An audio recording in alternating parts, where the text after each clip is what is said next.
Angélique, Lisette? Elle arrivera bientôt. Elle est avec sa mère. Je lui ai dit que j'allais toujours devant. Et je ne me suis hâtée que pour avoir avec vous un moment d'entretien, sans qu'elle le sache. Que me veux-tu, Lisette?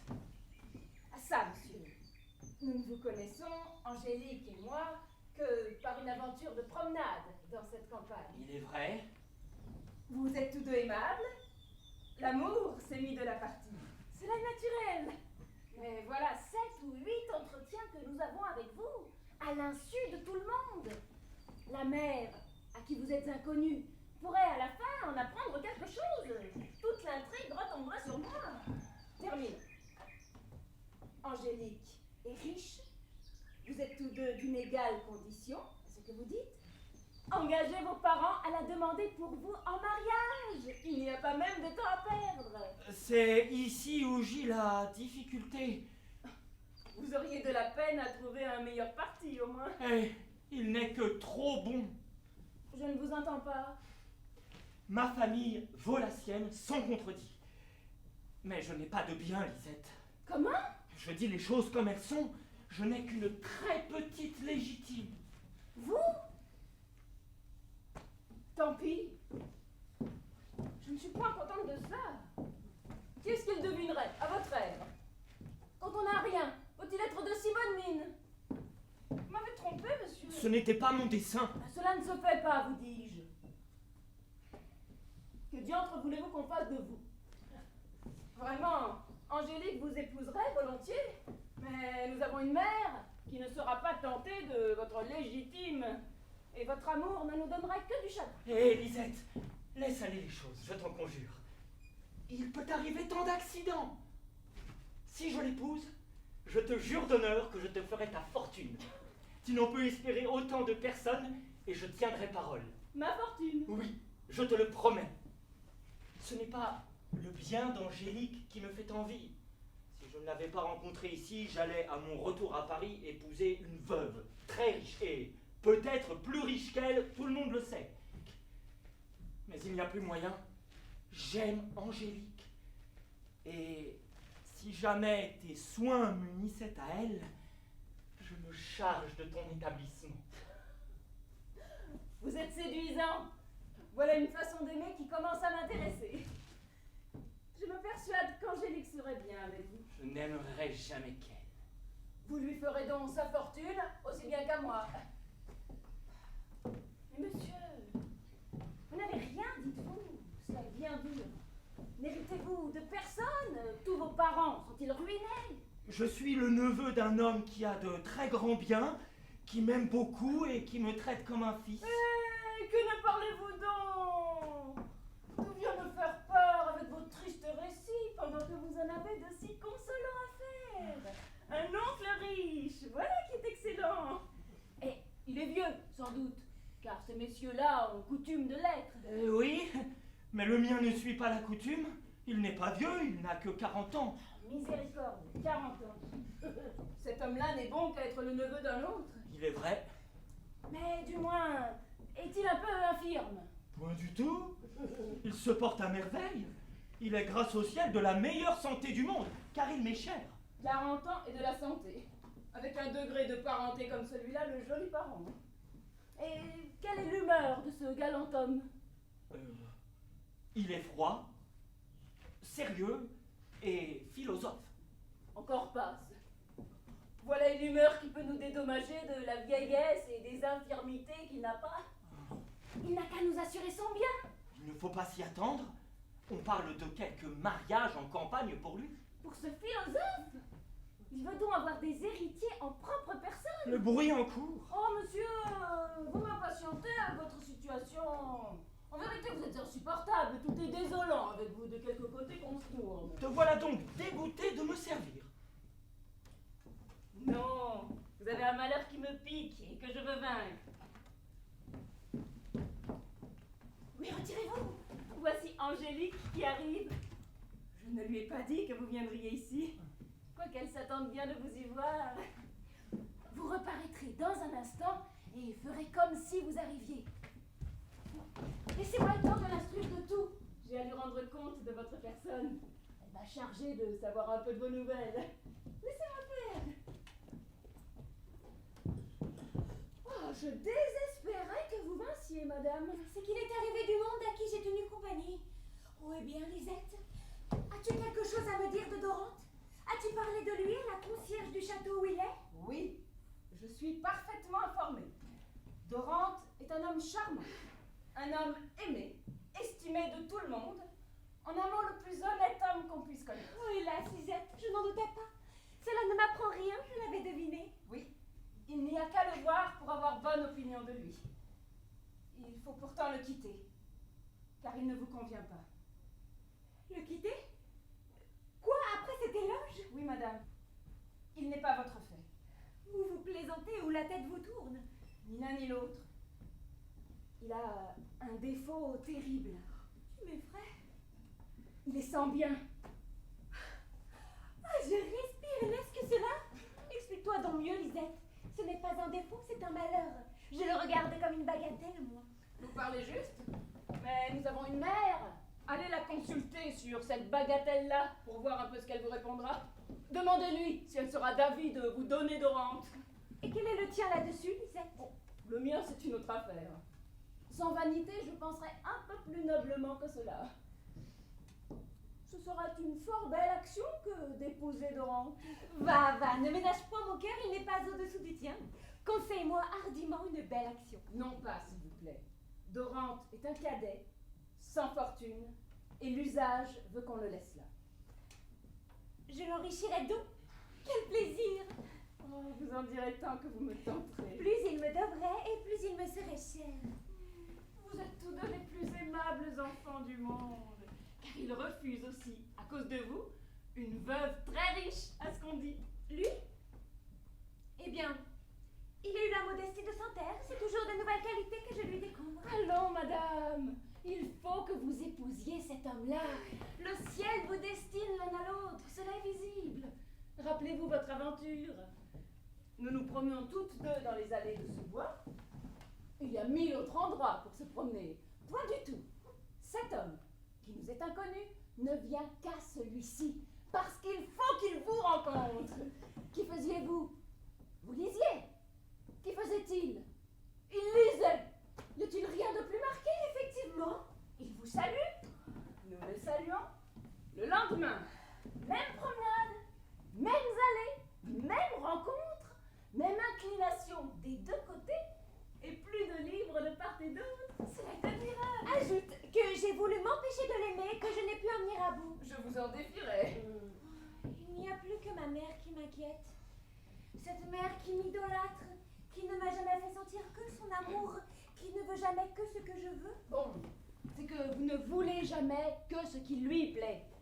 Mais si elle fait si bien que ce qui lui plaît me plaise aussi, n'est-ce pas comme si je faisais toujours mes volontés? Est-ce que vous tremblez déjà? Non, tu m'encourages. Mais c'est ce misérable bien que j'ai qui me nuira. Oh, que je suis fâchée d'être si riche. Oh, le plaisant chagrin. Hé, ne l'êtes-vous pas pour vous deux? Il est vrai. Ne le verrons-nous pas aujourd'hui? Quand reviendra-t-il? Attendez, je vais vous le dire. Comment est-ce que tu lui as donné rendez-vous?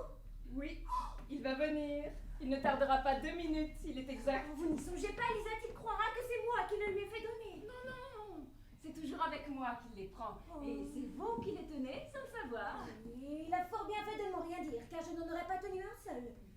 Et comme vous m'avertissez de celui-ci, je ne sais pas trop si je puis rester avec bienséance. J'ai presque envie de m'en aller.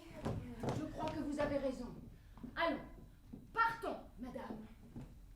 Une autre fois, quand vous lui direz de venir, du moins ne m'avertissez pas, voilà tout ce que je vous demande. Ne nous fâchons pas. Le voici.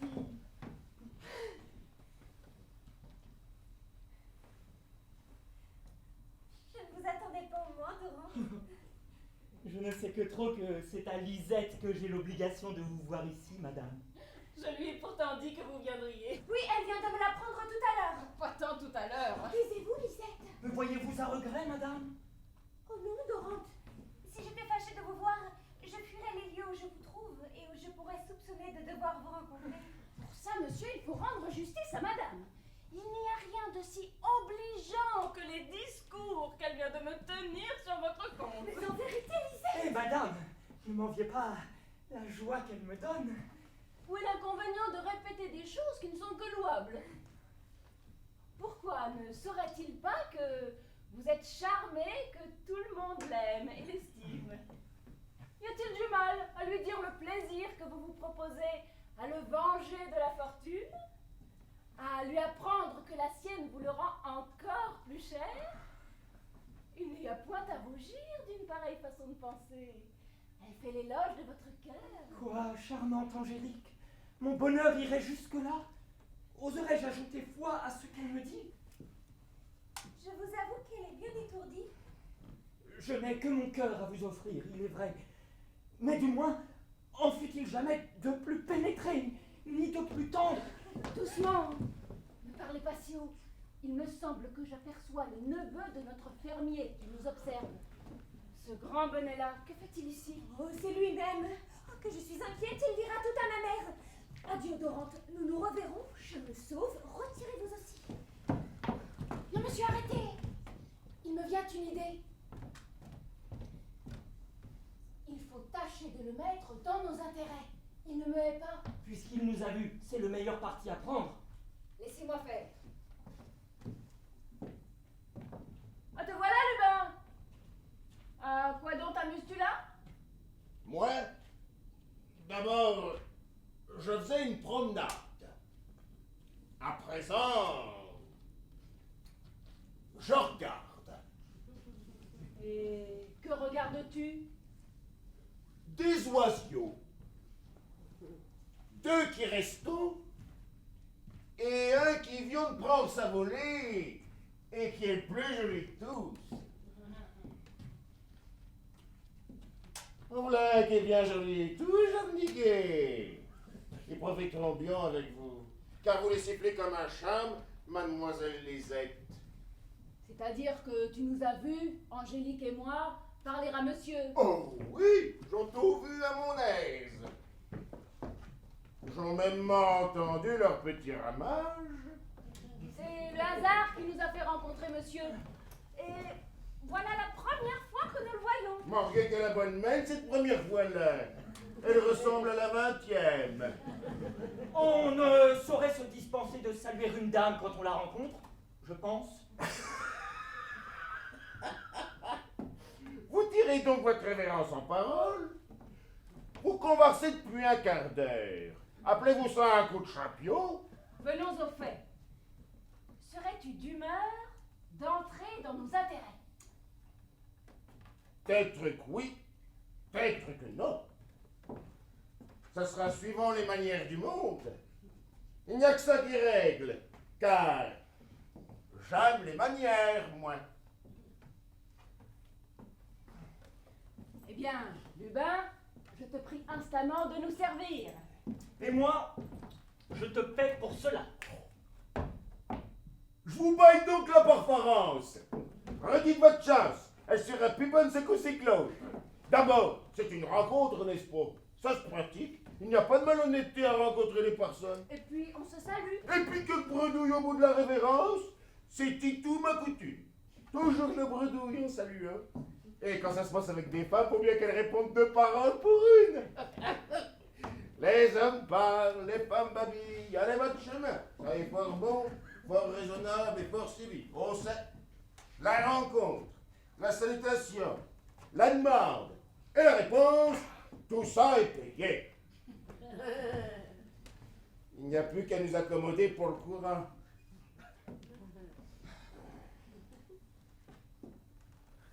Voilà pour le courant.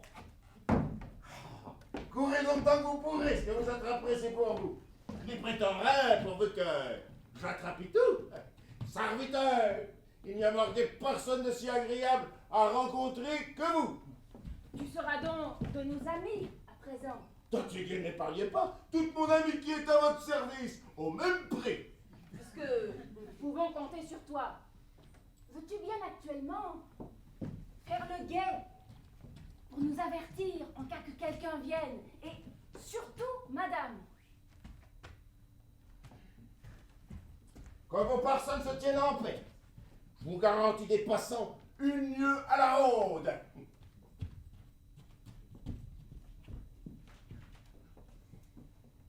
Puisque nous voici seuls un moment, monsieur, parlons encore de votre amour. Vous m'avez fait de grandes promesses en cas que les choses réussissent. Mais comment réussiront-elles? Angélique est une héritière, et je sais les intentions de la mère. Quelque tendresse qu'elle ait pour sa fille qui vous aime, ce ne sera pas à vous à qui elle la donnera. C'est de quoi vous devez être bien convaincu. Or, cela supposé, que vous passiez dans l'esprit là-dessus. Rien encore, Lisette. Je n'ai jusqu'ici songé qu'au plaisir d'aimer Angélique. Mais ne pourriez-vous pas en même temps songer à faire durer ce plaisir? C'est bien mon dessein. Mais comment s'y prendre? Je vous le demande. J'y rêverai, Lisette. Oh, vous y rêverez. Il n'y a qu'un petit inconvénient à craindre, c'est qu'on ne marie votre maîtresse pendant que vous rêverez à la conserver. Que me dis-tu, Lisette? J'en mourrais de douleur. Je vous tiens donc pour mort. Est-ce qu'on veut la marier? La partie est déjà toute liée avec la mère. Il y a déjà un époux d'arrêté. Je le sais de bonne part. Lisette, tu me désespères. Il faut absolument éviter ce malheur-là. Ah, ce ne sera pas en disant j'aime, toujours j'aime. N'imaginez-vous rien. Tu m'accables. Gagnez-Pays, mes bons amis, sauvez-vous! Voilà l'ennemi qui s'avance! Quel ennemi? Mortel le plus méchant! C'est la mère d'Angélique! Vite, cachez-vous dans ce bois. Je me retire. Et moi je ferai semblant d'être sans malice! Ah, c'est toi, Lubin. Tu es tout seul? Il me semblait avoir entendu du monde. Non, notre maîtresse! Ce n'est que moi qui me parle et me rapparle. Ah, c'est le fin de me tenir compagnie. Ne me trompes-tu point? Morgue, je serai donc un frépon. Je te crois. Et je suis bien aise de te trouver car je te cherchais. J'ai une commission à te donner que je ne veux confier à aucun de mes gens. C'est d'observer Angélique dans ses promenades et de me rendre compte de ce qui s'y passe. Je remarque depuis quelque temps qu'elle sort souvent à la même heure avec Lisette. Et j'en voudrais savoir la raison. Ça est fort raisonnable. Vous me baillez donc une charge d'espion? À peu près. Oh, savons bien ce que c'est, j'en l'appareil. Toi? Oui, ça est fort lucratif. Mais c'est que vous venez un peu tard, notre maîtresse. Car je suis retenu pour vous espionner vous-même. Qu'entends-je? Moi, Lubin? Oui, vraiment. Quand mademoiselle Angélique parle en secret à son amoureux, c'est moi qui regarde, c'est vous qui n'êtes pas. Ceci est sérieux? Et vous êtes bien hardi, Lubin, de vous charger de pareilles commissions. Pardon, y a-t-il du mal à dire à cette jeunesse, la madame qui vient, la v'là qui ne vient pas? Cela empêche-t-il que vous ne veniez ou non? Je n'y entends point de finesse. Je te pardonne puisque tu n'as pas cru mal faire, à condition que tu m'instruiras de tout ce que tu verras et de tout ce que tu entendras. Faudra donc que j'écoute et que je regarde. Ça sera moitié plus de besogne avec vous qu'avec eux. Je te défends surtout de les informer de l'emploi que je te donne, comme tu m'as informé de celui qu'ils t'ont donné. Garde-moi le secret. Très que vous voulez qu'on le garde, on le gardera si nous l'avions recommandé. J'aurions fait de même, ils n'avions qu'à dire. N'y manque pas à mon égard. Et puisqu'ils ne se soucient point que tu gardes le leur, achève de m'instruire. Tu n'y perdras pas. Premièrement, au lieu de perdre avec eux, j'y gagne. C'est-à-dire qu'ils te payent? Tout juste. Je te promets de faire comme eux quand je serai rentré chez moi. Ce que j'en dis, c'est pas pour porter exemple. Mais ce que vous ferez sera toujours bien fait. Ma fille a donc un amant? Quel est-il? Oh, un bio jeune homme, fait comme une merveille, qui est libéral, qui a un air, une présentation, une philosophie, oh dame. C'est ma main à moi, ça sera la vôtre et tout. Il n'y a pas de garçon plus gracieux à contempler, et qui fait l'amour avec des paroles si douces. C'est un vrai plaisir que de l'entendre débiter sa petite marchandise. Il ne dit pas un mot qu'il n'adore. Et ma fille? Que lui répond-elle? Votre fille? Je pense que bientôt ils s'adoreront tous deux. N'as-tu rien retenu de leur discours? Non, qu'une petite nette. Je n'ai pas de moyens, se les fait-il. Et moi je n'ai trop, se les fait-elle. Mais lui dit-il, j'ai le cœur s'étendre. Mais lui dit-elle, qu'est-ce que ma mère s'en souciera? Et puis, Là-dessus, c'est la montre sur le plus, sur le moins, sur la pauvreté de l'un, sur la richesse de l'autre. Ça fait des regrets bien touchants. Quel est ce jeune homme? Attendez. Il m'est avis que c'est Dorante. Et comme c'est un voisin, on peut l'appeler le voisin Dorante. Dorante. Ce nom-là ne m'est pas inconnu. Comment se sont-ils vus? Ah, ils sont vus en se rencontrant. Mais ils se rencontrent peu. Ils se trouvent. Et Lisette? Est-elle de cette partie? Morgan, oui, c'est le capitaine. Un gouvernement des rencontres. C'est un vrai plaisir pour des amoureux que cette fille-là. Voici, ce me semble, ma fille, qui feint de se promener et qui vient à nous. Retire-toi, Lubin. Continue d'observer et de m'instruire avec fidélité. Je te récompenserai. Oh que oui, madame, ça sera au logis. Il n'y a pas loin. Je vous demandais à Lubin, ma fille. Avez-vous à me parler, madame? Oui. Vous connaissez Ergaste, Angélique? Vous l'avez vu souvent à Paris. Il vous demande en mariage. Lui, ma mère? Ergaste? Cet homme si sombre, si sérieux? Oh, il n'est pas fait pour être un mari, ce me semble. Il n'y a rien à redire à sa figure. Pour sa figure, je la lui passe, c'est à quoi je ne regarde guère. Il est froid. Dites glacé, taciturne, mélancolique, rêveur et triste. Vous le verrez bientôt, il doit venir ici. Et s'il ne vous accommode pas, vous ne l'épouserez point malgré vous, ma chère enfant. Vous savez bien comme nous vivons ensemble. Oh, ma mère, je ne crains point de violence de votre part. Ce n'est pas là ce qui m'inquiète. Es-tu bien persuadée que je t'aime? Oh, il n'y a point de jour qu'il m'en donne des preuves. Et toi? M'aimes-tu autant? Je me flatte que vous n'en doutez pas, assurément. Non. Mais pour m'en rendre encore plus sûre, il faut que tu m'accordes une grâce. Une grâce, ma mère? Voilà un mot qui ne me convient point. Ordonnez, je vous obéirai. Si tu le prends sur ce ton-là, tu ne m'aimes pas tant que je le croyais. Je n'ai point d'ordre à vous donner, ma fille. Je suis votre amie, et vous êtes la mienne.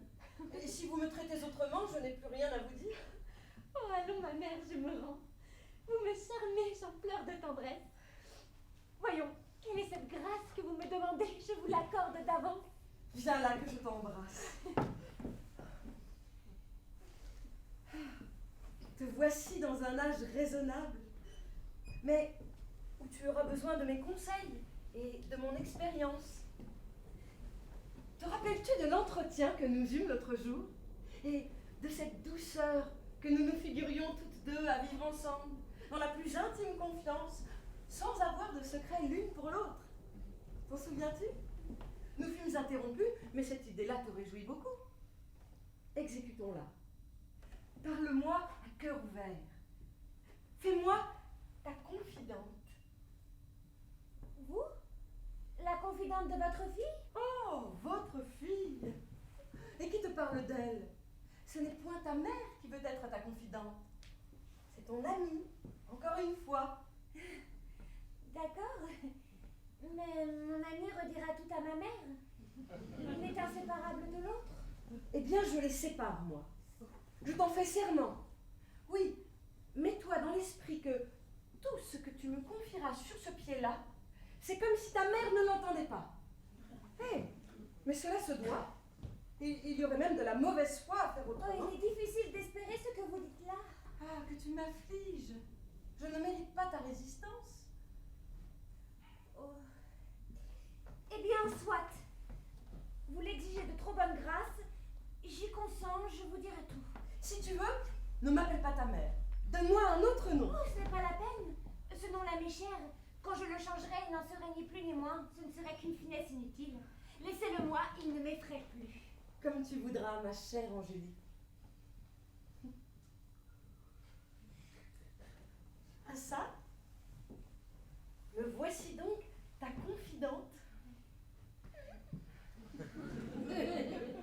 N'as-tu rien à me confier dès à présent? Non. Que je sache. Mais ce sera pour l'avenir. Et comment va ton cœur? Personne ne l'a-t-il attaqué remarqué jusqu'ici? Pas encore. Tu ne te fies pas à moi. J'ai peur que ce ne soit encore à ta mère que tu réponds. C'est que vous commencez par une furieuse question. La question convient à ton âge. Tu soupires. Il est vrai. Que t'est-il arrivé? Je t'offre des conseils et de la consolation. Parle. Oh, vous ne me le pardonnerez pas. Tu rêves encore avec tes pardons. Tu me prends pour ta mère. Il est assez permis de s'y tromper. Mais c'est du moins pour la plus digne de l'être, pour la plus chérie et la plus tendre de sa fille qu'il y ait au monde. Ces sentiments-là sont dignes de toi.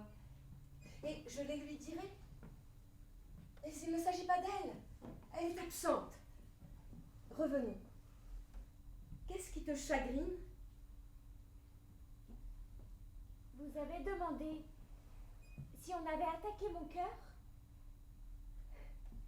Que trop, puisque j'aime. Vous aimez? Eh bien, ne voilà-t-il pas cette mère qui est absente? C'est pourtant elle qui me répond. Mais rassurez-vous car je badine. Non, tu ne badines point, tu me dis la vérité. Et il n'y a rien là qui me surprenne. De mon côté, je n'ai répondu sérieusement que parce que tu me parlais de même. Ainsi, point d'inquiétude. Tu me confies donc que tu aimes. Je suis presque tentée de m'en dédire.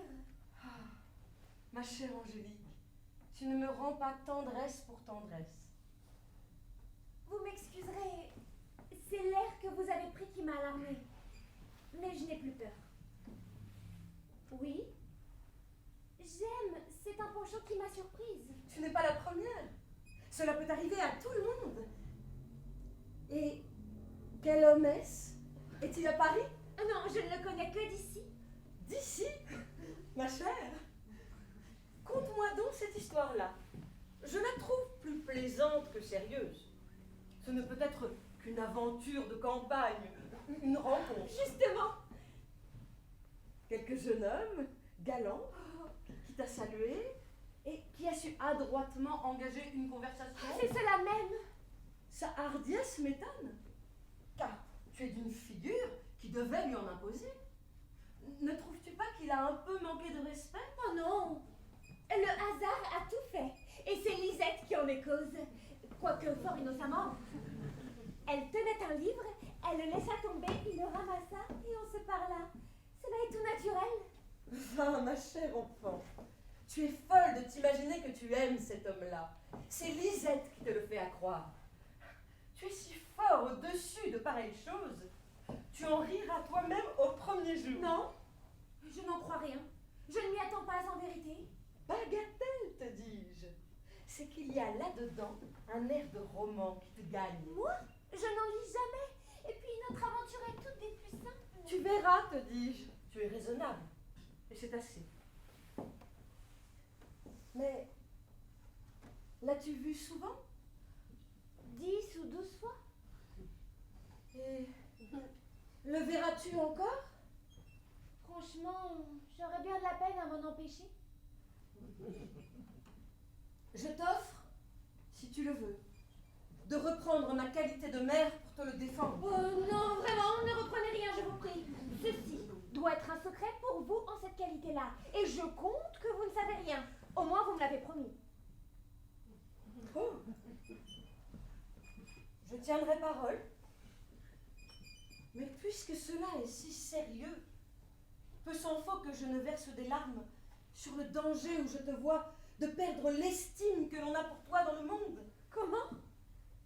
L'estime qu'on a pour moi? Oh, vous me faites trembler. Est-ce que vous me croyez capable de manquer de sagesse? Hélas, ma fille, et vois ce que tu as fait. Te serais-tu cru capable de tromper ta mère? De voir, à son insu, un jeune étourdi?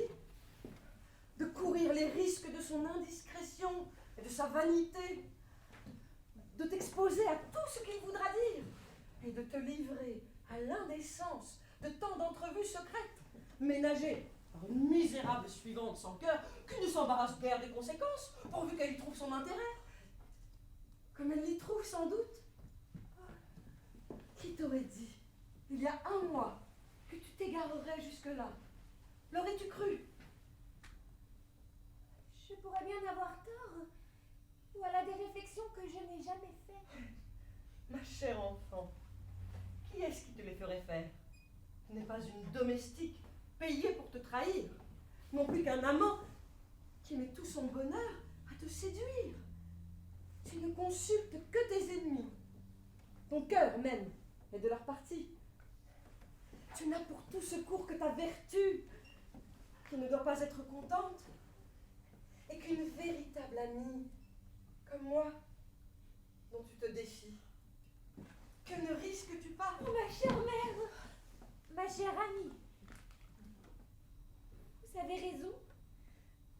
Vous m'ouvrez les yeux, vous me couvrez de confusion. Lisette m'a trahi.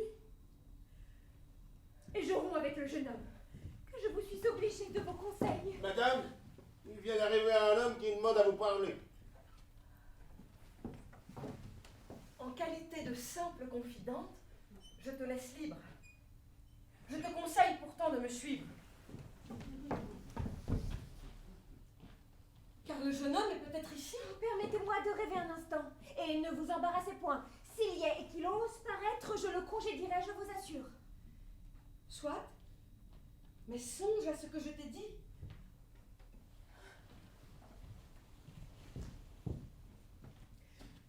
Voilà qui est fait.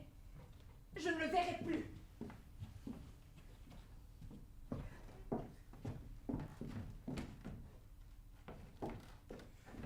Arrêtez! De qui est-elle? De ce cher poulet. C'est votre galant qui vous la mande. Oh, je n'ai point de galant, reportez-la! Elle est faite pour rester. Reprenez-la encore une fois et retirez-vous! Oh, que fantaisie, je vous dis qu'il faut qu'elle demeure. À c'est fin que vous la lisiez. Ça m'est enjoint et à vous aussi. Il y a dedans un entretien pour tantôt, à l'heure qui vous fera plaisir. Et je suis en chargé d'apporter l'heure à Lisette et non point la lettre. Ramassez-la car je n'ose de peur qu'on ne me voie. Et puis, vous me créerez la réponse tout bas. Ramasse-la toi-même et va-t'en, je te l'ordonne. Voyez ce sera qui lui prend. Non, mon que je ne le ramasserai pas. Il sera pas dit que j'ai fait ma commission tout le Oh, travail. c'est impertinent!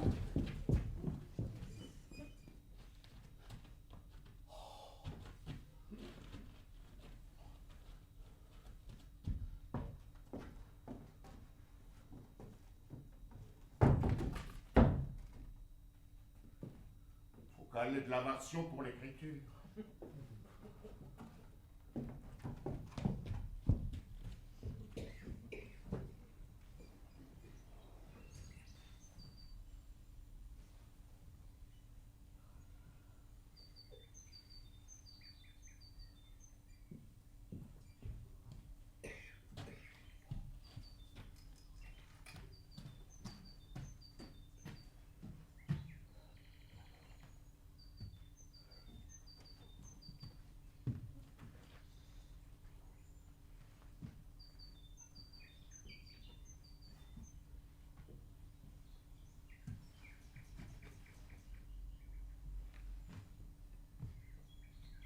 Personne ne vient.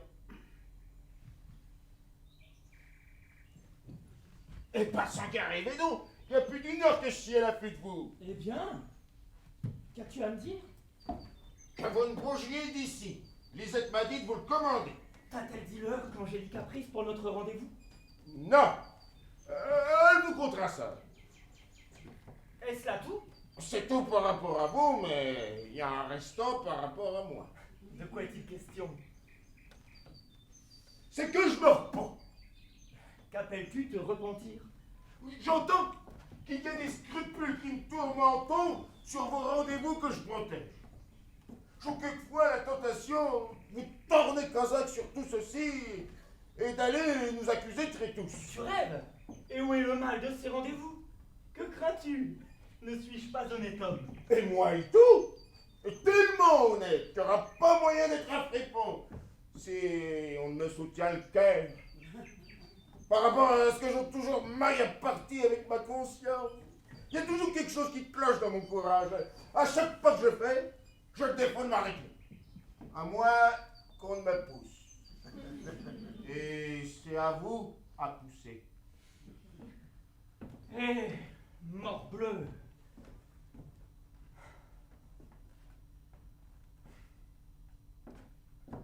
Prends encore cela et continue. Ça me ravigote. Mais dis-moi, Angélique viendra-t-elle bientôt? Peut-être bientôt, peut-être bien tard, peut-être point du tout. Point du tout, qu'est-ce que tu veux dire? Comment a-t-elle reçu ma lettre? Ah, comment?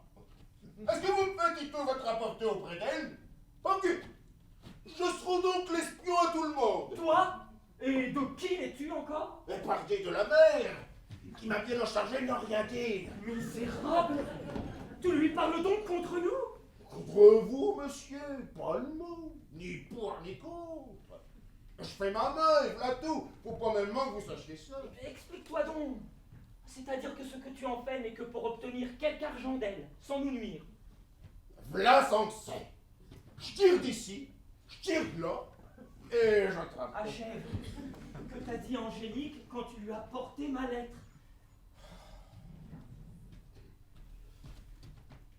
Parlez-y toujours, mais ne l'y écriviez pas. Votre griffonnage n'a pas fait fortune. Quoi? Ma lettre l'a fâchée? Elle n'en a jamais voulu tâter. Le papier la cause. Elle te l'a donc rendue? Elle me l'a rendu à terre, car je l'ai ramassé. Et Lisette la tient. Et je n'y comprends rien. D'où cela peut-il provenir? V'là Lisette, interrogez-la. Je retourne à ma place pour vous garder. Que viens-je d'apprendre, Lisette? Angélique a rebuté ma lettre. Oui. La voici. Lubin me l'a rendue. J'ignore quelle fantaisie lui a pris. Mais il est vrai qu'elle est de fort mauvaise humeur. Je n'ai pu m'expliquer avec elle à cause du monde qu'il y avait au logis. Mais elle est triste. Elle m'a battu froid. Et je l'ai trouvée toute changée. Je viens pourtant de l'apercevoir là-bas. Et j'arrive pour vous en avertir. Attendons-la. Sa rêverie pourrait bien tout doucement la conduire jusqu'ici. Non, Lisette.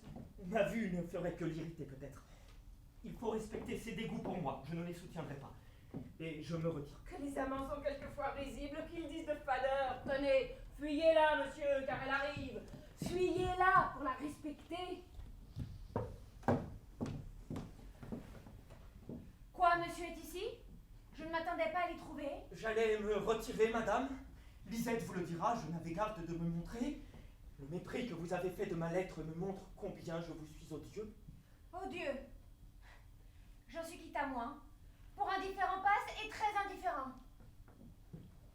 Quant à votre lettre, je l'ai reçue comme elle le méritait. Et je ne croyais pas qu'on eût droit d'écrire aux gens qu'on a vus par hasard. J'ai trouvé cela fort singulier, surtout avec une personne de mon sexe. M'écrire à moi, monsieur. D'où vous est venue cette idée? Je n'ai pas donné lieu à votre hardiesse, ce me semble. De quoi s'agit-il entre vous et moi? De rien pour vous, madame, mais de tout pour un malheureux que vous accablez. Voilà des expressions aussi déplacées qu'inutiles. Je vous avertis que je ne les écoute point. Et de grâce, madame, n'ajoutez point la raillerie au discours cruel que vous me tenez. Méprisez ma douleur, mais ne vous en moquez point. Je ne vous exagère point ce que je suis. Vous m'empêchez de parler à Lisette, monsieur, ne m'interrompez point. Peut-on, sans être trop curieuse, vous demander à qui vous en avez? À vous. Je ne suis venue ici que parce que je vous cherchais. Voilà ce qui m'amène. Voulez-vous que je me retire, madame? Comme vous voudrez, monsieur. Ciel. Attendez pourtant. Puisque vous êtes là, je serais bien aise que vous sachiez ce que j'ai à vous dire. Vous m'avez écrit. Vous avez lié conversation avec moi. Vous pourriez vous en vanter, cela n'arrive que trop souvent. Et je serais charmée que vous appreniez ce que j'en pense. Me vanter? Moi, madame? De quel affreux caractère me faites-vous là? Je ne réponds rien pour ma défense, je n'en ai pas la force. Si ma lettre vous a déplu, je vous en demande pardon. N'en présumez rien contre mon respect. Celui que j'ai pour vous m'est plus cher que la vie. Et je vous le prouverai en me condamnant à ne plus vous revoir, puisque je vous déplais. Je vous ai déjà dit que je m'en tenais à l'indifférence. Revenons à Lisette. Voyons, puisque c'est mon tour pour être grondé. Je ne saurais me vanter de rien, moi. Je ne vous ai écrit, ni rencontré. Quel est mon crime, moi? Il n'a pas tenu à vous que je n'eusse des dispositions favorables pour monsieur. C'est par vos soins qu'il a eu avec moi toutes les entrevues où vous m'avez amené, sans me le dire. Car c'est sans me le dire, en avez-vous senti les conséquences? Non, je n'ai pas eu cet esprit-là. Si monsieur, comme je l'ai déjà dit, et à l'image de presque tous les jeunes gens, était homme à faire trophée d'une aventure dont je suis tout à fait innocente, où en serais-je? Remerciez, monsieur. Je ne saurais pas le... Si, de votre côté, vous êtes de ces filles intéressées qui ne se soucient pas de faire tort à leur maîtresse, pourvu qu'elles y trouvent leur avantage, que ne risquerais-je pas? Oh, je répondrai, moi. Je n'ai pas perdu la parole. Si monsieur est un honnête homme, à qui vous faites injure, si je suis une fille généreuse qui ne gagne à tout cela que le joli compliment dont vous m'honorez, où en est avec moi votre reconnaissance, hein? D'où vient donc que vous avez si bien servi Dorante? Quel peut avoir été le motif d'un zèle si vif?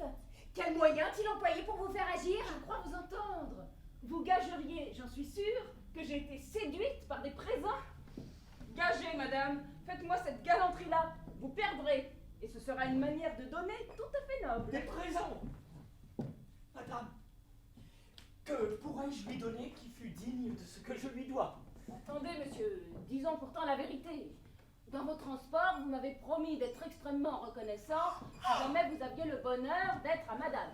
Il faut convenir de ça. Et je serai la première à vous donner moi-même. Que je suis à plaindre d'avoir livré mon cœur à tant d'amour.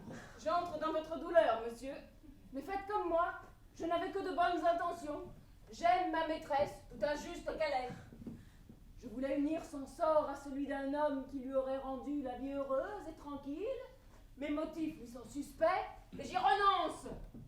Imitez-moi. Privez-vous de votre côté du plaisir de voir Angélique. Sacrifiez votre amour à ses inquiétudes. Vous êtes capable de cet effort-là?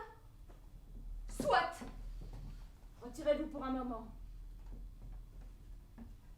Adieu, madame. Je vous quitte, puisque vous le voulez.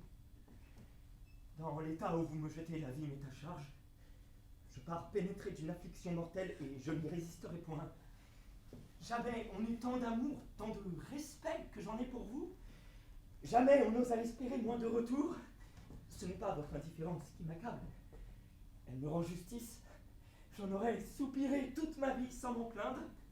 Et ce n'était point à moi, ce n'est peut-être à personne à prétendre à votre cœur. Mais je pouvais espérer votre estime. Je me croyais à l'abri du mépris.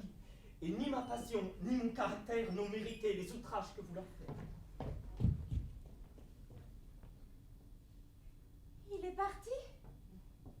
Oui, madame. J'ai été trop vite. Ma mère, avec toute son expérience, en a mal jugé. Dorante est un honnête homme. Elle rêve. Elle est triste. Cette querelle-ci ne nous fera point de tort. J'aperçois par là-bas un passant qui vient voir nous. Voulez-vous qu'il vous regarde? Qu'importe. Qu'il passe. Qu'est-ce que cela nous fait? Il y a du bruit dans le ménage. Je me retourne donc. Je vais me mettre plus près par rapport à ce que je m'ennuie d'être si loin. J'aime avoir le monde. Vous me servirez de récréation, n'est-ce pas? Comme tu voudras. Reste à 10 pas. Je les compterai en conscience. Je suis plus fin qu'eux. J'allons faire ma fourniture de nouvelles à la bonne mère.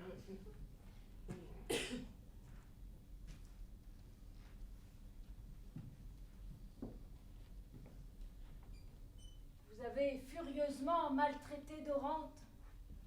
Oui. Vous avez raison, j'en suis fâchée. Mais laissez-moi, car je suis outrée contre vous. Vous savez si je le mérite. C'est vous qui êtes cause que je me suis accoutumée à le voir. Je n'avais pas dessein de vous rendre un mauvais service. Et cette aventure-ci n'est triste que pour lui. Avez-vous pris garde à l'état où il est? C'est un homme au désespoir. Je n'y saurais que faire. Pourquoi s'en va-t-il? Cela est aisé à dire à qui ne se soucie pas de lui. Mais vous savez avec quelle tendresse il vous aime. Et vous prétendez que je ne m'en soucie pas, moi? Que vous êtes méchante. Que voulez-vous que j'en croie? Je vous vois tranquille, et il versait des larmes en s'en allant. Comme elle l'enjôle. Lui? Eh, sans doute. Et Et malgré cela, il part. Vous l'avez congédié. Quelle perte vous faites. Qu'il revienne donc, s'il y est encore. Qu'on lui parle, puisqu'il est si affligé. Il ne peut être qu'à l'écart dans le bois. Il a pu aller loin, accablé comme il l'était. Monsieur Dorante! Monsieur Dorante! Est-ce Angélique qui m'appelle? Oui, c'est moi qui parle, mais c'est elle qui vous demande. Voilà de ces faiblesses que je voudrais bien qu'on m'épargnât. À quoi dois-je m'attendre, Angélique? Que souhaitez-vous d'un homme dont vous ne pouvez plus supporter la vue? Il y a grande apparence que vous vous trompez. Hélas, vous ne m'estimez plus? Plaignez-vous, je vous laisse dire, car je suis un peu dans mon tort. Angélique a pu douter de mon amour. Elle n'en a douté que pour en être plus sûre. Cela est-il si désobligeant? Quoi? J'aurai le bonheur de n'être point haï. J'ai bien peur que ce ne soit tout le contraire. Vous me rendez la vie. Où est cette lettre que j'ai refusé de recevoir? S'il ne tient qu'à la lire, on le veut bien. J'aime mieux vous entendre. Vous n'y perdez pas. Ne vous défiez donc jamais d'un cœur qui vous adore. Oui, Dorante. Je vous le promets. Voilà qui est fini. Oh, excusez tout de l'embarras où se trouve une fille de mon âge, timide et vertueuse. Il y a tant de pièges dans la vie. J'ai si peu d'expérience. Serait-il si difficile de me tromper si on voulait? Je n'ai que ma sagesse et mon innocence pour toute ressource. Et quand on n'a que cela, on peut avoir peur. Mais me voilà bien rassurée. Il ne me reste plus qu'un chagrin. Que deviendra cet amour? Je n'y vois que des sujets d'affliction. Savez-vous bien que ma mère me propose un époux que je verrai peut-être dans un quart d'heure? Je ne vous disais pas tout ce qui m'agitait. Il m'était bien permis d'être fâcheuse, comme vous voyez. Angélique, vous êtes toute mon espérance. Mais si vous avouiez votre amour à cette mère qui vous aime tant, serait-elle inexorable? Il n'y a qu'à supposer que vous avez connu monsieur à Paris et qu'il y est. Cela ne mènerait à rien, Lisette, à rien du tout. Je sais bien ce que je dis. Vous consentirez donc d'être à un autre. Oh, vous me faites trembler. Je m'égare à la seule idée de vous perdre. Et il n'est point d'extrémité pardonnable que je ne sois tenté de vous proposer. D'extrémité pardonnable? Oh, j'entrevois ce qu'il veut dire. Quoi? Me jeter à ses genoux? C'est bien mon dessein. Oh, lui résister? Oh, j'aurais bien de la peine, surtout avec une mère aussi tendre. Bon, tendre. Si elle l'était tant, vous gênerait-elle là-dessus? Avec le bien que vous avez, vous n'avez besoin que d'un honnête homme, encore une fois. Oh, tu as raison. C'est une tendresse fort mal entendue, j'en conviens. Ah, mais Angélique, si vous aviez tout l'amour que j'ai, vous auriez bientôt pris votre parti. Ne me demandez pas ce que je pense. Je me trouble, je ne sais où je suis. Que de peine. Tâche donc de lui remettre l'esprit, que veut-il dire? Eh bien, monsieur, parlez. Quelle est votre idée? Angélique, voulez-vous que je meure? Non. Levez-vous et parlez, je vous l'ordonne. J'obéis. Votre mère sera inflexible. Et dans le cas où nous sommes, Que faire? si j'avais des trésors à vous offrir, je vous le dirais plus hardiment. Votre cœur en est un. Achevez, je le veux. À notre place, on se fait son sort à soi-même. Et comment? On s'échappe aux voleurs. Et après? Une mère s'emporte. À la fin, elle consent. On se réconcilie avec elle et on se trouve unis avec ce qu'on aime. Oh, mais où j'entends mal, où cela ressemble à un enlèvement. En essaim Dorante. Je n'ai plus rien à dire. Oh, je vous ai forcé de parler, je n'ai que ce que je mérite. Pardonnez quelque chose au trouble où il est. Le moyen est dur. Et il est fâcheux qu'il n'y en ait point d'autre. Est-ce un moyen? Est-ce un remède qu'une extravagance? Ah, je ne vous reconnais pas à cela, Dorante. Je me passerais mieux de bonheur que de vertu. Me proposer d'être insensé, d'être méprisable. Je ne vous aime plus. Vous ne m'aimez plus. Ce mot m'accable. Il m'arrache le cœur. En vérité, son état me touche. Adieu, belle Angélique. Je ne survivrai pas à la menace que vous m'avez faite. Oh, mais Dorante, êtes-vous raisonnable? Ce qu'il vous propose est hardi, mais ce n'est pas un crime. Enlèvement, Lisette. Ma chère Angélique, que c'est que vous perdre. Et si vous m'aimez un peu, n'êtes-vous pas effrayé vous-même de l'idée de n'être jamais à moi? Et parce que vous êtes vertueuse, en avez-vous moins de droit d'éviter un malheur? Nous aurions le secours d'une dame qui n'est heureusement qu'à un quart de lieue d'ici et chez qui je vous mènerai. Non, Dorante, laissons-la votre dame. Je parlerai à ma mère. Elle est bonne, je la toucherai peut-être. Je la toucherai. Je l'espère. Vite, vite, qu'on se parpille. Voilà ce grand monsieur que j'en veux une fois. Chez vous, à Paris, et qui ne parle point. Oh, c'est peut-être celui à qui ma mère me destine. Fuyez, Dorante, nous nous reverrons tantôt, je vous le promets. C'est lui-même. Oh, quel homme!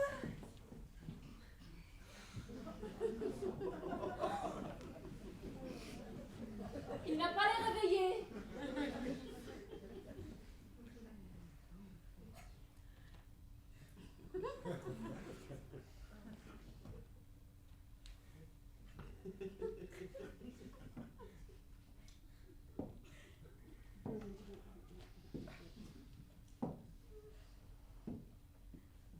Je suis votre serviteur, madame.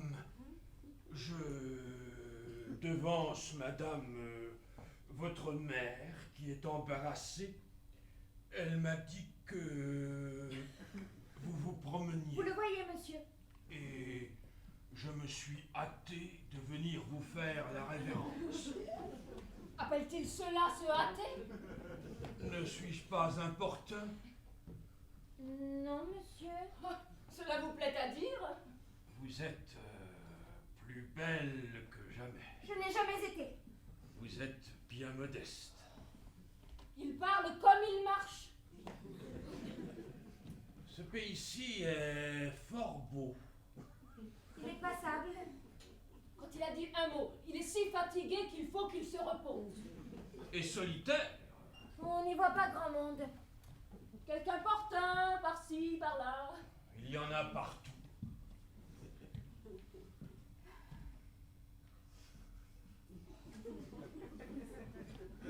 Voilà la conversation retombée. Ce ne sera pas moi qui la relèverai. Ah! Bonjour, Lisette. Bonsoir, monsieur. Je vous dis bonsoir parce que je m'endors.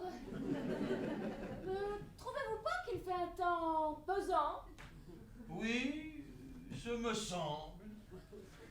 Vous vous en retournez sans doute. Rien que demain. Madame Argante m'a retenu. Et monsieur se promène-t-il? Je vais d'abord à ce château voisin pour y porter une lettre qu'on m'a prié de rendre en main propre.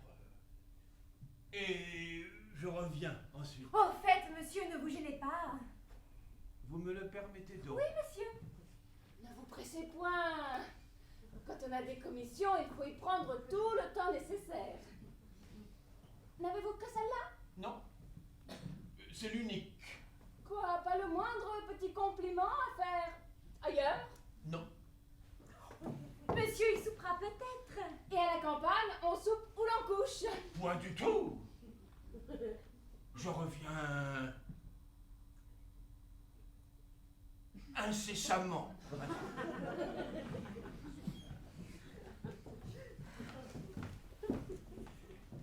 Je ne sais que dire aux femmes, même à celles qui me plaisent.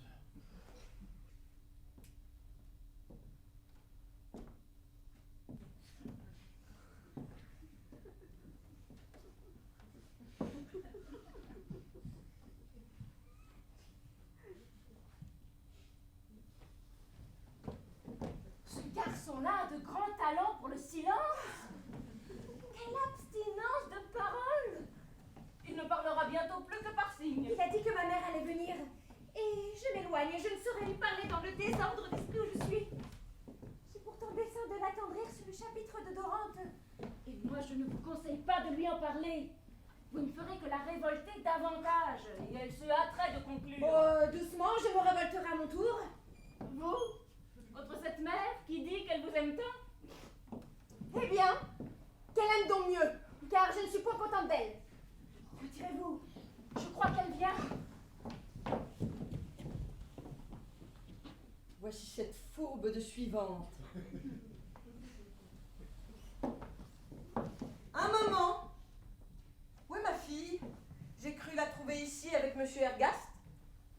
Ils y étaient tous deux tout à l'heure, madame. Mais monsieur Ergast est allé à cette maison d'ici près, remettre une lettre à quelqu'un. Et mademoiselle est là-bas, je pense. Dites-lui que je serais bien aise de la voir. Elle me parle bien sèchement. J'y vais, madame. Mais vous me paraissez triste. Et j'ai eu peur que vous ne fussiez fâchée contre moi. Contre vous? Est-ce que vous le méritez, Lisette? Non, madame. Il est vrai que j'ai l'air plus occupée qu'à l'ordinaire. Je veux marier ma fille à Ergast, vous le savez. Et je crains souvent qu'elle ait quelque chose dans le cœur. Mais vous me le diriez, n'est-il pas vrai? Eh, mais je le saurais. Je n'en doute pas. Allez, je connais votre fidélité, Lisette. Je ne m'y trompe pas. Et je compte bien vous en récompenser comme il faut. Dites à ma fille que je l'attends. Elle prend bien son temps pour me louer. Toute fourbe qu'elle est, je l'ai embarrassée. Ah, tu viens à propos. As-tu quelque chose à me dire? J'en ai quoi, si j'en quelque chose? J'avons vu des pardons, j'avons vu des offenses, des allées, des venues, et puis des moyens pour avoir un mari. Hâte-toi de m'instruire parce que j'attends Angélique. Que sais-tu? Puisque vous êtes pressé, je mettrai tout en un tas. Parle donc. J'ai une accusation, j'ai une innocence, et un autre grand stratagème. Attendez, comment appelons-ils cela? Oh, je ne t'entends pas. Mais va-t'en, Lubin. J'aperçois Angélique. Tu me diras ce que c'est tantôt. Il ne faut pas qu'elle nous voie ensemble. Je retourne donc à la provision. Voyons de quoi il sera question. Plus de confidence. Lisette a raison, c'est le plus sûr. Lisette m'a dit que vous me demandiez, ma mère. Oui? Je sais que tu as vu Ergast. Ton éloignement pour lui dure-t-il toujours? Ergast n'a pas changé. Te souvient-il qu'avant que nous vinssions ici, tu m'en disais du bien? Je vous en dirai volontiers encore, car je l'estime. Mais je ne l'aime point. Et l'estime et l'indifférence vont fort bien ensemble. Parlons d'autre chose. N'as-tu rien à dire à ta confidente? Non, il n'y a plus rien de nouveau. Tu n'as pas revu le jeune homme? Oui. Je l'ai retrouvé. Je lui ai dit ce qu'il fallait et voilà qui est fini. Quoi? Absolument fini? Oui, tout à fait. Tu me charmes? Je ne saurais te dire la satisfaction que tu me donnes. Il n'y a rien de si estimable que toi, Angélique, ni rien aussi d'égal au plaisir que j'ai à te le dire. Car je compte que tu me dis vrai. Je me livre hardiment à ma joie. Tu ne voudrais pas m'y abandonner si elle était fausse. Ce serait une cruauté dont tu n'es pas capable. Assurément. Va, ma fille. Tu n'as pas besoin de me rassurer. Tu me ferais injure si tu croyais que j'en doute. Non, Angélique, tu ne verras plus Dorante. Tu l'as renvoyée, j'en suis sûre. Ce n'est pas avec un caractère comme le tien qu'on est exposé à la douleur d'être trop crédule. Tu ne le verras plus, tu m'en assures et cela suffit. Parlons de la raison, du courage et de la vertu que tu viens de montrer. Que je suis confuse. Oh, grâce au ciel, te voilà encore plus respectable, plus digne d'être aimée, plus digne encore de faire mes délices. Ah, que tu me rends glorieuse, Angélique. Ma mère, arrêtez de grâce. Que vois-je? Tu pleures. Tu viens de triompher de toi-même. Tu me vois enchantée et tu pleures. Non, ma mère, je ne triomphe point. Votre joie et vos tendresses me confondent, je ne les mérite point. Relève-toi, ma chère enfant. D'où te viennent ces mouvements que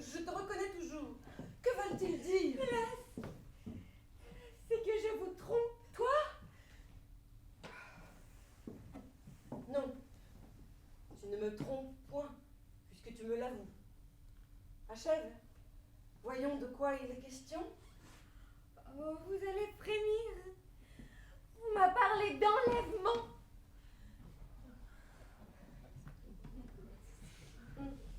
Je n'en suis point surprise. Je te l'ai dit, il n'y a rien dont ces étourdis-là ne soient capables. Et je suis persuadée que tu en as plus frémi que moi. J'en ai tremblé, il est vrai.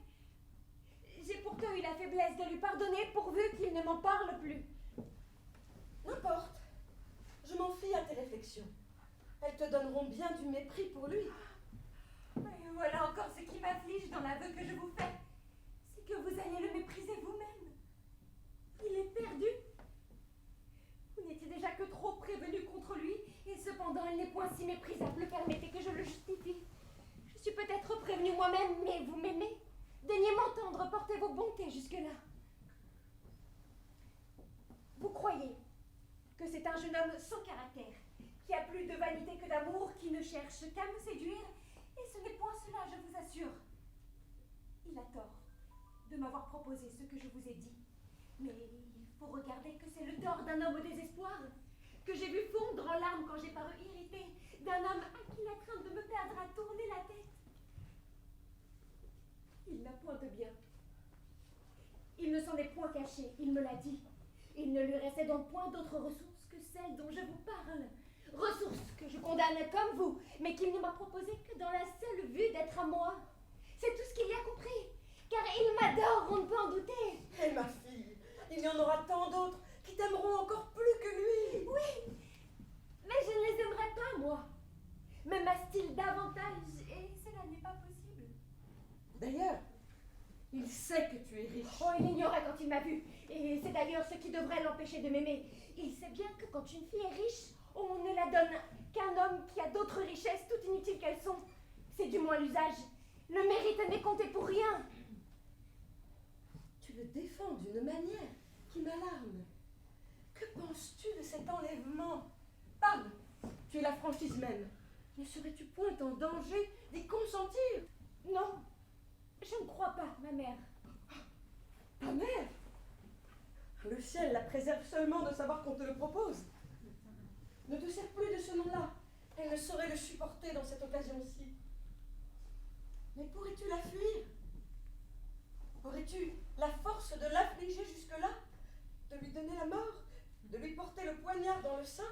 J'aimerais mieux mourir moi-même. Survivrait-elle à l'affront que tu te ferais? Souffre à ton tour que mon amitié te parle pour elle. Lequel aimes-tu le mieux? Ou de cette mère qui t'a inspiré 1000 vertus? Ou d'un amant qui veut te les ôter toutes? Vous m'accablez. Dites-lui qu'elle ne craigne rien de sa fille. Dites-lui que rien ne m'est plus cher qu'elle, et que je ne verrai plus Dorante si elle me condamne à le perdre. Que perdras-tu dans un inconnu qui n'a rien? Tout le bonheur de ma vie. Ayez la bonté de lui dire aussi que ce n'est point la quantité de biens qui rend heureuse, que j'en aurais plus qu'il n'en faudrait avec Dorante, que je languirais avec un autre. Rapportez-lui ce que je vous dis là, et que je me soumets à ce qu'elle en décidera. Si tu pouvais seulement passer quelque temps sans le voir. Le veux-tu bien? Tu ne réponds pas. À quoi songes-tu? Vous le dirais-je? Je me repens d'avoir tout dit. Mon amour m'est cher, je viens de m'ôter la liberté d'y céder. Il peut s'en faut que je ne la regrette. Je suis même fâchée d'être éclairée. Je ne voyais rien de tout ce qui m'effraie, et me voilà plus triste que je ne l'étais.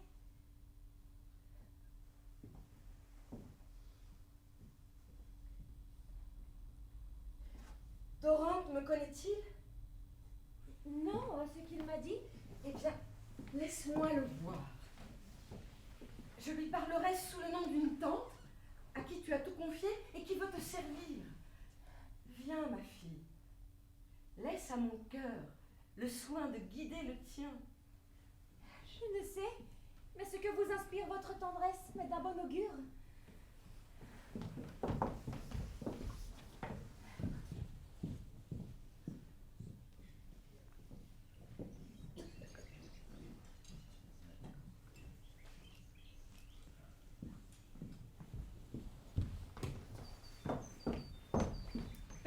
nous voit-il?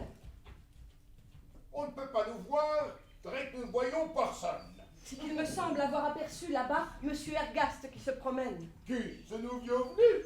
Il n'y a pas de danger avec lui. Ça ne regarde rien. Ça dort en marchant. N'importe. Il faut l'éviter. Voyons ce que tu avais à me dire tantôt et que tu n'as pas eu le temps de m'achever. Est-ce quelque chose de conséquence? J'en ai ici cette conséquence. Il s'agit tant seulement que cet amoureux veut détourner votre fille. Qu'appelles-tu la détourner? La loger ailleurs, la changer de chambre, la sanctionner. Qu'a-t-elle répondu? Il n'y a encore rien de décidé, car votre fille a dit comment ventre gai, un enlèvement, monsieur, avec une mère qui m'aime tant. Bon, belle amie qui est, a dit Lisette. Votre fille est repartie que c'était une honte, qu'elle vous parlerait, vous émouverait, vous embrasserait les jambes. Et puis chacun a tiré de son côté et moi du mien. Je saurai y mettre ordre. Dorante, va-t-il se rendre ici? Totigué, s'il viendra. J'y ai donné l'ordre de la part de notre demoiselle. Il ne peut pas manquer d'être obéissant. Et la voiture est au bout de l'allée. La voiture? Et vraiment oui, avec une dame entre deux âges qui l'a même descendue dans l'hôtellerie du village. Et pourquoi l'a-t-il amenée? Pour la seule fin qu'elle fasse compagnie à notre demoiselle. Si elle va faire un tour dans la voiture, et puis de là, aller souper en ville, à ce qui m'est avis, selon quelques paroles que j'avons attrapées, et qu'ils disions tout bas. Voilà de furieux desseins. Adieu, je m'éloigne. Et surtout, ne dis point à Lisette que je suis ici. Je vais donc courir après elle, mais faut que chacun soit content. Et je suis leur commissionnaire et tout à ses enfants. Quand vous arriverez, leur dirai-je que vous venez? Tu ne leur diras pas que c'est moi, mais seulement que c'est quelqu'un qui approche. Je ne veux pas le mettre entièrement au fait. Je vous entends. Rien que quelqu'un, sans nommer personne. Je ferai votre affaire, notre maîtresse. On fait le tailliste pendant que je reste pour la manigance.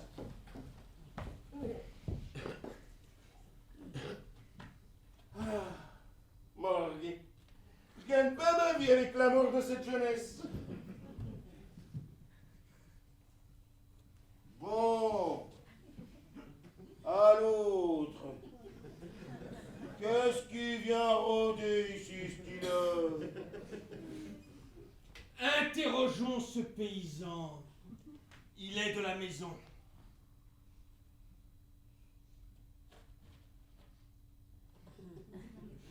Bonjour, l'ami! Serviteur!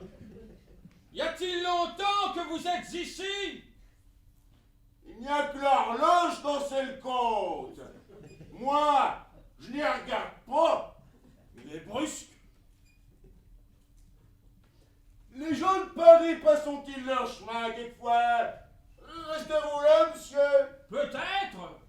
Qu'un ami! La civilité ne vous le permet pas. Et d'où vient? C'est que vous me portez de la commodité. Nous avons besoin de ce chemin-ci pour une conférence en cachette. Je te laisserai libre. Je n'aime à gêner personne. Mais dis-moi, connais-tu un nommé Monsieur Dorante? Dorante? Oui, da. Il vient quelquefois ici, je pense, et connaît Mademoiselle Angélique. Pourquoi non? Je la connais bien, moi. N'est-ce pas lui que tu attends? C'est à moi à savoir ça tout seul. Si je vous le disiez, nous le serions tous deux. C'est que j'ai vu de loin un homme qui lui ressemblait. Eh ben, cette ressemblance, faut pas que vous l'aperceviez de près, si vous êtes honnête. Sans doute, mais j'ai compris d'abord qu'il était amoureux d'Angélique. Et je ne me suis approché de toi que pour en être mieux instruit. Mieux. Et par l'assemblée. Allez donc oublier ce que vous savez déjà. Comment instruire un homme qui est aussi savant que moi? Je ne te demande plus rien. Vous voyez qu'il a de peine. Car donc vous saviez et tout qu'elle est amoureuse de lui. Non. Mais je l'apprends. Oui, parce que vous le saviez. Mais transportez-vous un peu plus loin. Faites une place. Et gardez le secret, monsieur. Ça a une conséquence. Volontiers.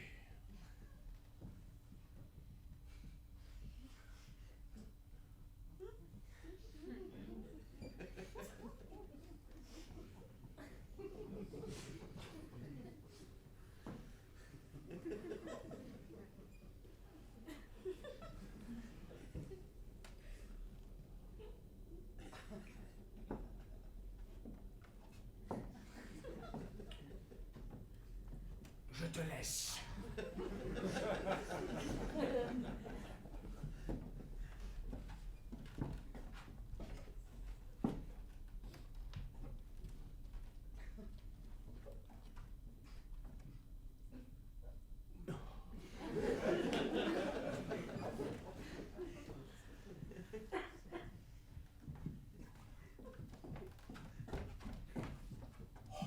Quel sorcier d'homme. Dame, s'il n'ignore de rien, ce n'est pas ma faute. Bon, vous êtes homme d'honneur, mais dites-moi, avez-vous souvenance de connaître un certain Monsieur Ergaste, qui a l'air d'être joli, et qui ne va ni ne grouille quand il marche? Un homme sérieux? Oh, si sérieux que j'en suis plus triste. Vraiment oui. Je le connais, s'il s'appelle Ergaste. Est-ce qu'il est ici? Il y était tout présentement, mais je l'ai finement persuadé d'aller ailleurs. Explique-toi, Lubin, que fait-il ici? Jarnigan, ne m'amusez pas, je n'ai pas le temps de vous écouter dire. Je suis pressé d'aller avertir Angélique, ne démarrez pas. Mais dis-moi auparavant. Tantôt je ferai le récit de ça, allez par cœur. Je l'ai bien le temps, le temps de la manière. Ergaste, dit-il? Connaît-il Angélique dans ce pays-ci? C'est Dorante lui-même. Le voici. Me trompais-je? Est-ce vous, monsieur? Oui, mon neveu. Par quelle aventure vous trouvais-je dans ce pays-ci? J'y ai quelques amis que j'y suis venu voir. Mais qu'y venez-vous faire vous-même? Vous m'avez tout l'air d'y être en bonne fortune. Je viens de vous y voir parler un domestique qui vous apporte quelques réponses ou qui vous y ménage quelque entrevue. Je ferai scrupule de vous rien déguiser. Il y est question d'amour, monsieur. J'en conviens. Je m'en doutais. On parle ici d'une très aimable fille qui s'appelle Angélique. Est-ce à elle à qui s'adressent vos vœux? C'est à elle-même. Vous avez donc accès chez la mère? Point du tout. Je ne la connais pas. Et c'est par hasard que j'ai vu sa fille. Cet engagement-là ne vous réussira pas, Dorante. Vous y perdez votre temps. Car Angélique est extrêmement riche, on ne la donnera pas à un homme sans bien. Aussi la quitterais-je s'il n'y avait que son bien qui m'arrêta. Mais je l'aime et j'ai le bonheur d'en être aimé.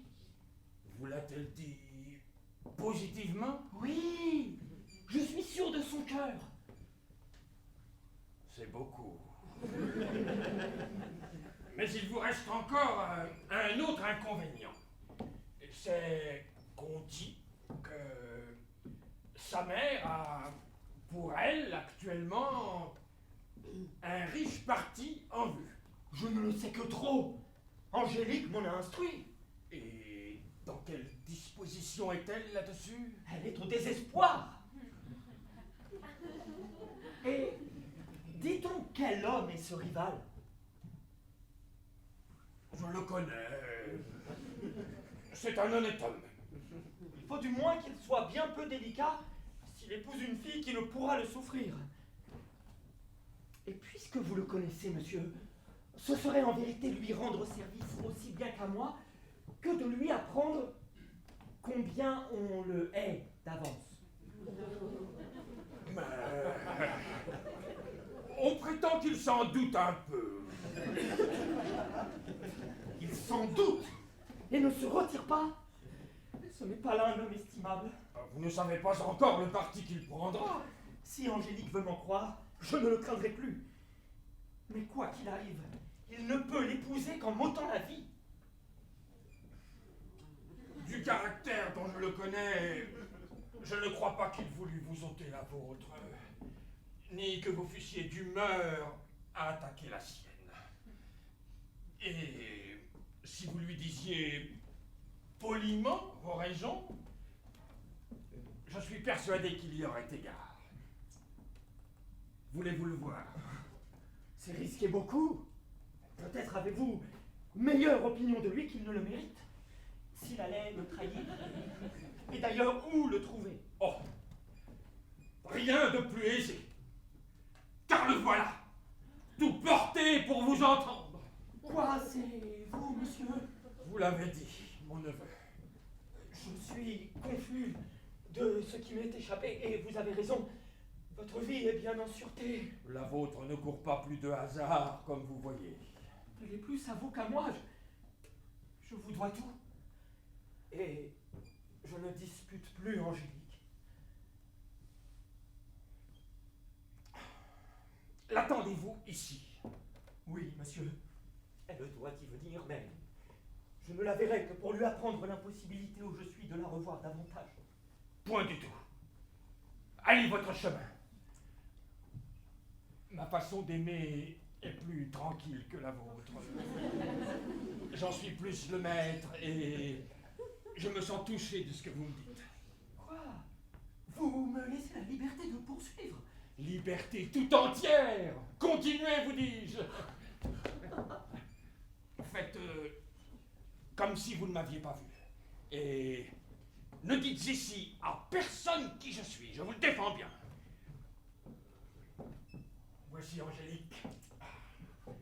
Elle ne m'aperçoit pas encore. Je vais lui dire un mot en passant. Ne vous alarmez point. Ce n'est pas la peine de vous retirer, madame. Je suis instruit. Je sais que monsieur vous aime, qu'il est sans fortune. Lubin m'a tout dit. Et mon parti est pris. Adieu, madame.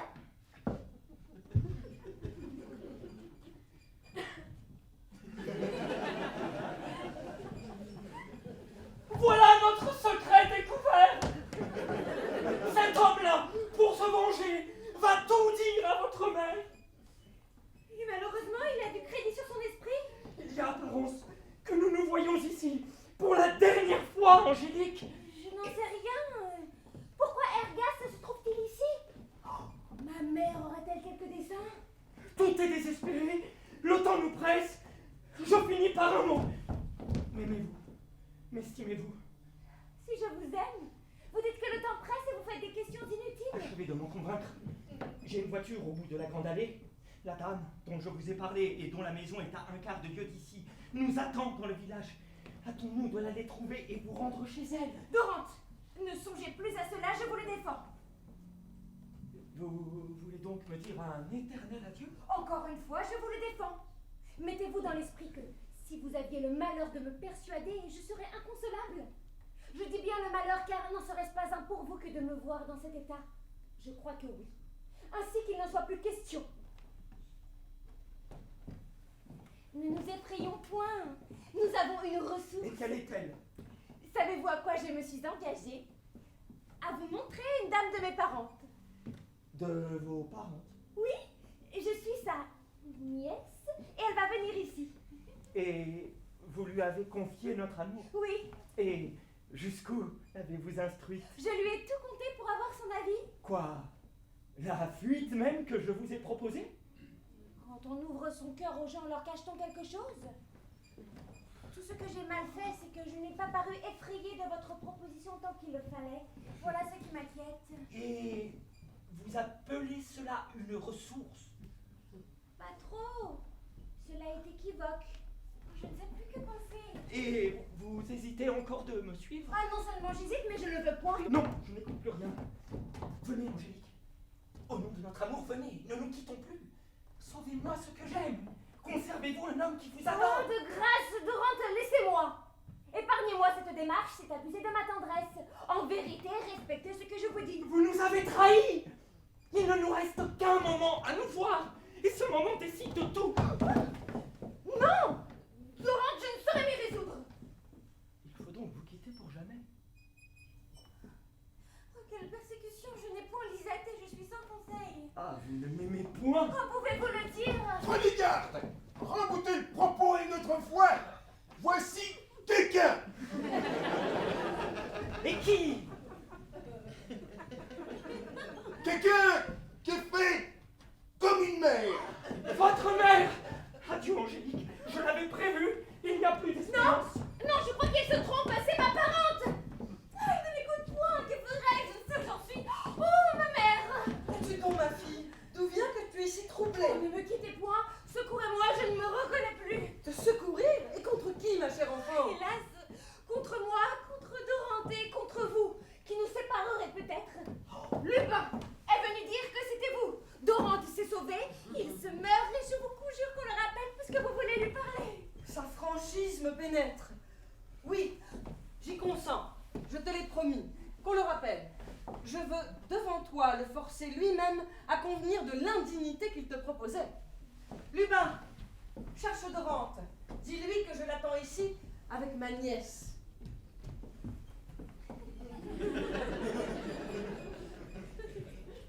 Votre nièce?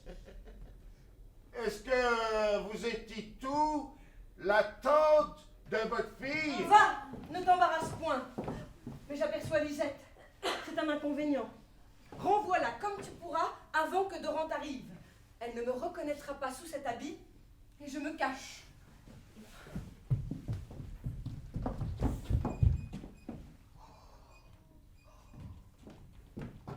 Apparemment que Dorante attend plus loin. Oh, que je ne vous sois point suspecte, madame. Je suis du secret. Et vous allez tirer ma maîtresse d'une dépendance bien dure et bien gênante. Sa mère aurait infailliblement forcé son inclination. Pour vous, madame, ne vous faites pas un monstre de votre fuite. Que peut-on vous reprocher dès que vous fuyez avec madame? Retirez-vous.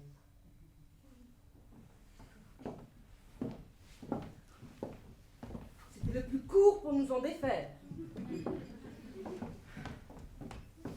Oh, voici Dorante. Oh, je frissonne. Oh, ma mère, songez que je me suis sauté tous les moyens de vous déplaire et que cette pensée vous attendrisse un peu pour nous. Oh, approchez Dorante. Madame n'a que de bonnes intentions. Je vous ai dit que j'étais sa nièce. Je vous croyais avec madame votre mère. C'est Lubin qui s'est mal expliqué d'abord. Mais ne viendra-t-elle pas? Lubin y prendra garde. Retire-toi et nous avertis si Madame Argante arrive.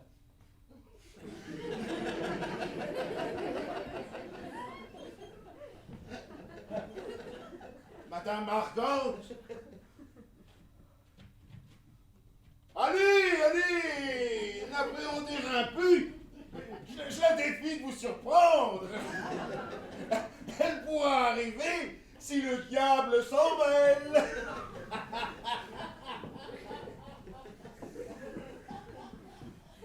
Eh bien, monsieur, ma nièce m'a tout conté. Rassurez-vous, il me paraît que vous êtes inquiet. J'avoue, madame, que votre présence m'a d'abord un peu troublé. Oh, comment le trouvez-vous, ma mère? Doucement. Je ne viens ici que pour écouter vos raisons sur l'enlèvement dont vous parlez à ma nièce. Un enlèvement est effrayant, madame. Mais le désespoir de perdre ce qu'on aime rend bien des choses pardonnables. Il n'a pas trop insisté, je suis obligée de le dire. Il est certain qu'on ne consentira pas à nous unir. Ma naissance est égale à celle d'Angélique, mais La différence de nos fortunes ne me laisse rien à espérer de sa mère. Prenez garde, monsieur. Votre désespoir de la perdre pourrait être suspect d'intérêt. Et quand vous dites que non, faut-il vous en croire sur votre parole? Ah, madame, qu'on retienne tout son bien, qu'on me mette hors d'état de l'avoir jamais. Le ciel me punisse si j'y songe. Oh, il m'a toujours parlé de même. Ne nous interrompez point, ma nièce. L'amour seul vous fait agir, soit. Mais vous êtes, m'a-t-on dit, un honnête homme.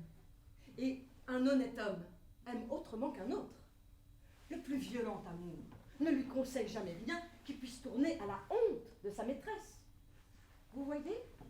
Reconnaissez-vous ce que je vous dis là, vous qui voulez engager Angélique à une démarche aussi déshonorante? Oh, ceci commence mal. Pouvez-vous être content de votre cœur? Et supposons qu'elle vous aime. Le méritez-vous? Je ne viens point ici pour me fâcher, et vous avez la liberté de me répondre.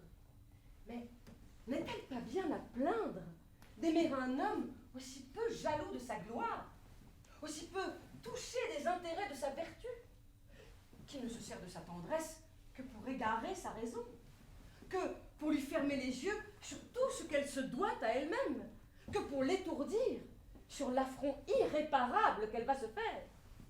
Appelez-vous cela de l'amour? Et la puniriez-vous plus cruellement du sien si vous étiez son ennemi mortel? Madame, permettez-moi de vous le dire, je ne vois rien dans mon cœur qui ressemble à ce que je viens d'entendre. Un amour infini, un respect qui m'est peut-être encore plus cher et plus précieux que cet amour même. Voilà tout ce que je ressens pour Angélique. Je suis d'ailleurs incapable de manquer d'honneur. Mais il y a des réflexions austères qu'on n'est point en état de faire quand on aime. Un enlèvement n'est pas un crime. C'est une irrégularité que le mariage efface. Nous nous serions donné notre foi mutuelle. Et Angélique, en me suivant, n'aurait fui qu'avec son époux. Oh, elle ne se payera pas de ces raisons-là. Son époux, monsieur? Suffit-il d'en prendre le nom pour l'être? Et de quel poids, s'il vous plaît, serait cette foi mutuelle dont vous parlez? Vous vous croiriez donc marié parce que dans l'étourderie d'un transport amoureux, il vous aurait plu de vous dire « nous le sommes ».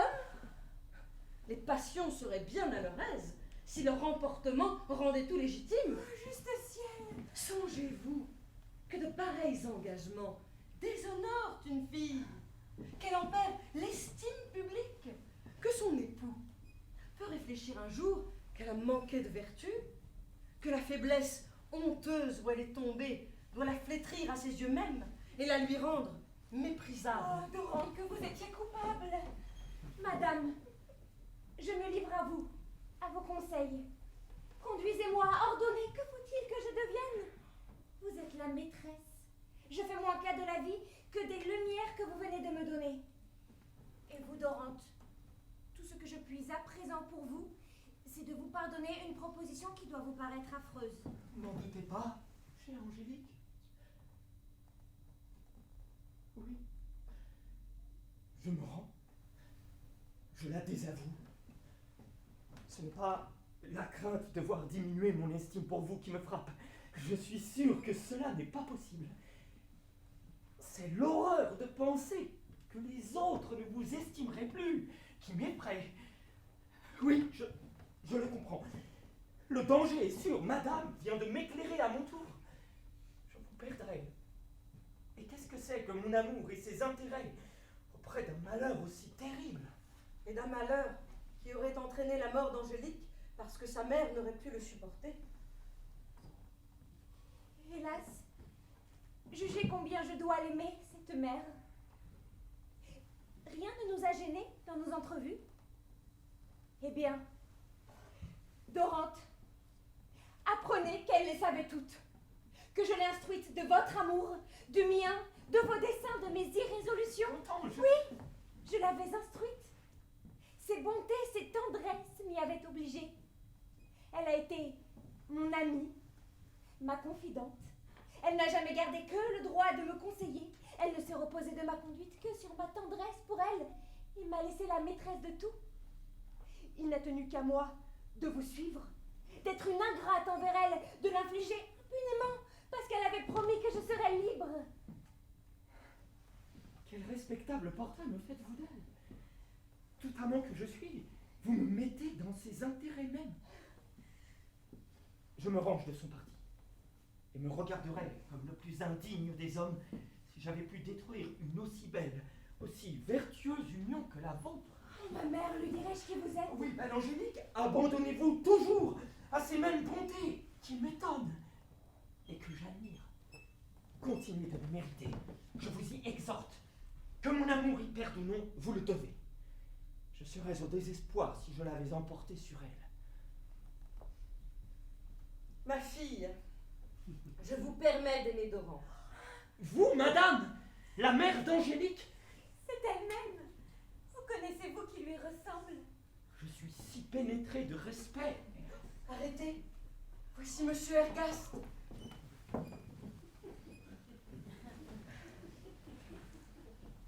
Madame, quelques affaires pressantes me rappellent à Paris.